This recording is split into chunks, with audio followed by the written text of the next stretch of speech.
Chers amis boursicoteurs, dans mon dernier vidéo, je vous ai expliqué qu'est-ce que le Bitcoin et s'il s'agit d'une opportunité ou d'une arnaque. Aujourd'hui, je continue d'explorer le sujet fascinant des crypto-monnaies en vous expliquant comment acheter des Bitcoins. En fait, il existe de multiples façons d'investir ou d'avoir une exposition au Bitcoin.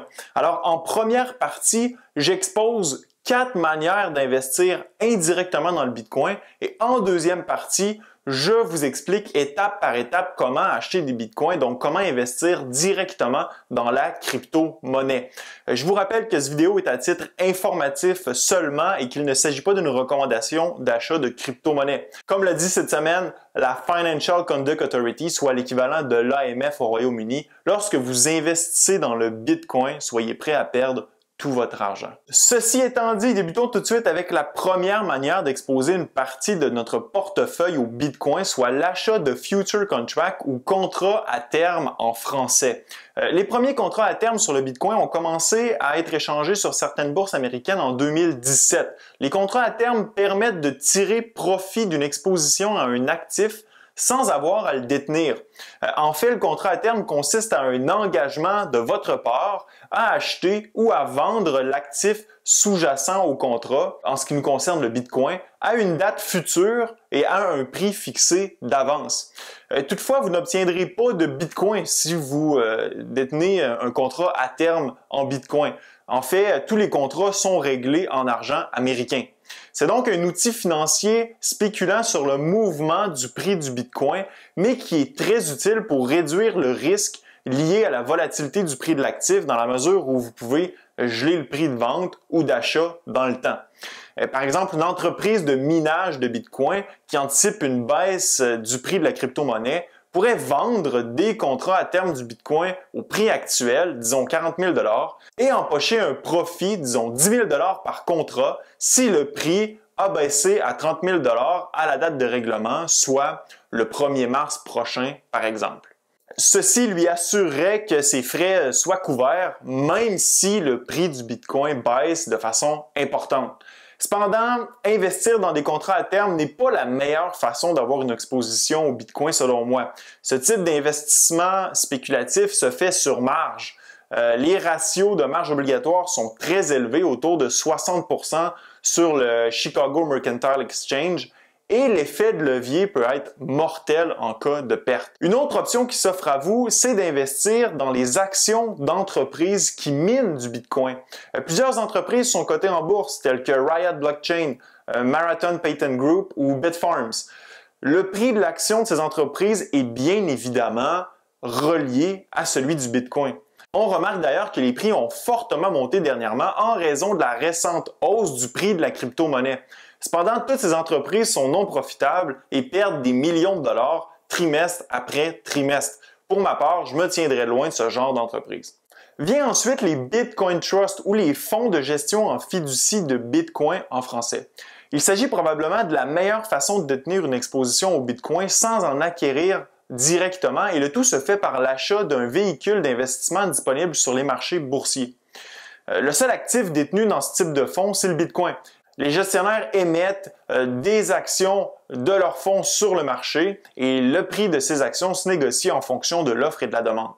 L'objectif des gestionnaires est de copier la performance du prix de la crypto-monnaie et en faire bénéficier les parts de leurs fonds échangés sur les marchés boursiers. À première vue, les Bitcoin Trusts tels que GBTC qui s'échangent sur le OTC, Over the Counter, ou QBTC qui s'échangent sur le TSX peuvent nous laisser croire qu'ils fonctionnent un peu comme des fonds négociés en bourse ordinaire. Après tout, les acquérir est aussi simple qu'acheter une action ou un FNB.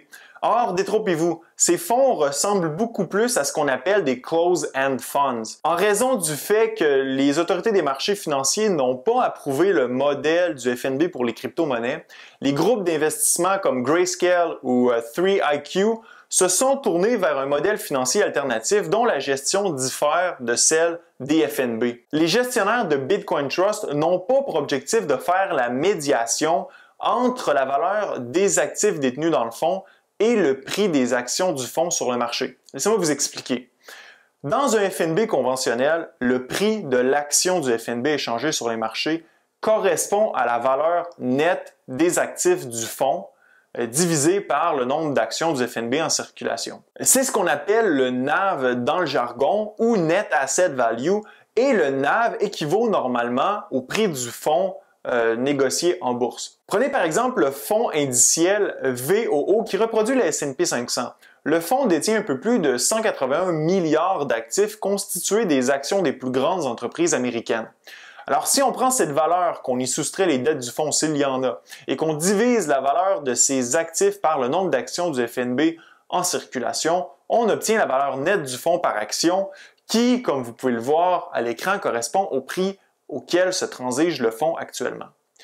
Or, si le NAV était inférieur au prix du FNB sur le marché, ceci voudrait dire que vous débourseriez plus d'argent pour acquérir le fonds que ce que les actifs qu'il contient valent sur le marché. Vous paieriez une prime ou un premium sur la valeur nette du fonds. Pour éviter un déséquilibre et conserver le NAV le plus près possible du prix du marché, les gestionnaires interviennent sur les marchés boursiers en émettant ou en rachetant des nouvelles actions du FNB. C'est ce qu'on appelle l'arbitrage. Lorsque de nouvelles actions sont émises, le prix du FNB baisse et lorsque des actions sont rachetées, le prix monte. De cette façon, les investisseurs obtiennent la pleine valeur des sommes investies lorsqu'ils acquièrent le FNB. Le ratio premium-discount reste donc le plus près de zéro possible. Avec les Bitcoin Trust, c'est pas du tout ce qui se passe. Aucune gestion n'est faite pour s'assurer que les investisseurs obtiennent la meilleure valeur pour leur argent. Prenez GBTC par exemple. Le NAV, la valeur nette des actifs du trust, est à 32,54 $, alors que celui-ci se transige sur les marchés autour de 40,35 $. Ce trust se négocie actuellement à un premium de 24 %. Voyez-le de cette façon, lorsque vous achetez GBTC, vous payez vos bitcoins 24 % plus cher que le prix auquel ils se négocient sur les marchés. Incroyable, non? En plus, regardez les frais de gestion. Ceux-ci sont de 2 %. Disons que c'est assez dispendieux. Maintenant, vous vous demandez peut-être pourquoi il y a un déséquilibre entre le NAV et le prix du fonds sur le marché. En fait, simplement parce que les gestionnaires ne font pas d'arbitrage, comme je l'ai dit précédemment, afin de ramener le prix du fonds en équilibre avec la valeur de ses actifs. Finalement, ce genre de simulacre de FNB s'adresse aux day traders et autres spéculateurs, mais détenir ce genre d'actifs sur le long terme, c'est se tirer une balle dans le pied à mon humble avis. La dernière façon d'acquérir des bitcoins indirectement est la plus simple et la plus populaire. Avec l'entrée dans le marché de gros joueurs de la fintech comme PayPal, Square, Robinhood ou Wealthsimple, il est plus facile que jamais d'acquérir des bitcoins. Vous vous créez un compte, vous achetez et voilà. Cependant, les puristes vous diront que vous ne possédez pas vraiment vos bitcoins et que ceux-ci sont conservés en fiducie par l'entreprise avec laquelle vous faites affaire. Ils n'ont pas tort. Comme on dit dans le milieu, not your keys, not your coins.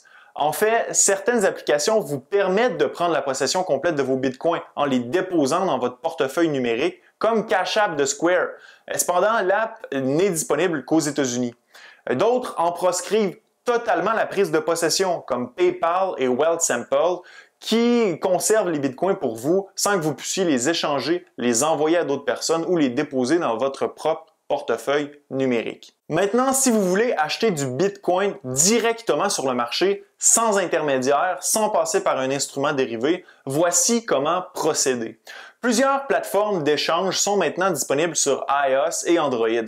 CoinSquare, Coinbase, Kraken, ShakePay, etc. Il y en a plusieurs. Pour ma part, mon tutoriel a été fait avec l'application ShakePay qui est basée à Montréal par ailleurs.